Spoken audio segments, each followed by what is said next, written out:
আসসালামু আলাইকুম এভরিওয়ান, আবারও চলে আসলাম কারচুপি আরেকটা ডিজাইন নিয়ে। আজকের দিনটাই থাকবে শুধু কারচুপি আর কারচুপি।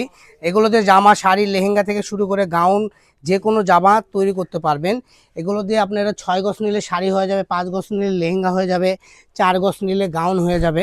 যারা একটু ভালো করে ঘের দিতে যান 4.5 গজও নিতে পারেন। এগুলো থাকবে অরিজিনাল পাকিস্তানি ফ্রেন্ডের উপরে কারিচুপি কাজ করা থাকবে। এই কালেকশনগুলো আপনারা নিতে চাইলে আমাদের ইনবক্সে লক করবেন, না ছাড়া আমাদের ইমো হোয়াটসঅ্যাপের নাম্বার স্ক্রিনে দেওয়া থাকবে, এটাতে আপনারা লক করে নিতে পারবেন। সারা বাংলাদেশে ক্যাশ অন ডেলিভারি। আপনি কি আমাদের এখানে অর্ডার করতে ভয় পাচ্ছেন? কোনো ভয় নেই, কারণ আমাদের এখানে অর্ডার করতে আপনাকে অগ্রিম কোনো টাকা আগে পে করতে হয় না। সারা বাংলাদেশের যে কোনো জায়গা থেকে সুন্দর সুন্দর কালেকশনগুলো আপনারা নিতে পারবেন। দাম থাকবে মাত্র 400 টাকা। এগুলোগুলো অন্য কোনো শপে গেলে 5 থেকে 600 টাকা রেটে আপনাদের কিনতে হবে। তো আপনারা সাশ্রয় দামে যদি কিনতে চান আমাদের পেজ থেকে নিতে পারেন। সারা বাংলাদেশে ক্যাশ অন ডেলিভারি, কাপড় হাতে পাওয়ার পরে টাকা দেবেন। সবাই ভালো থাকবেন। আসসালামু আলাইকুম।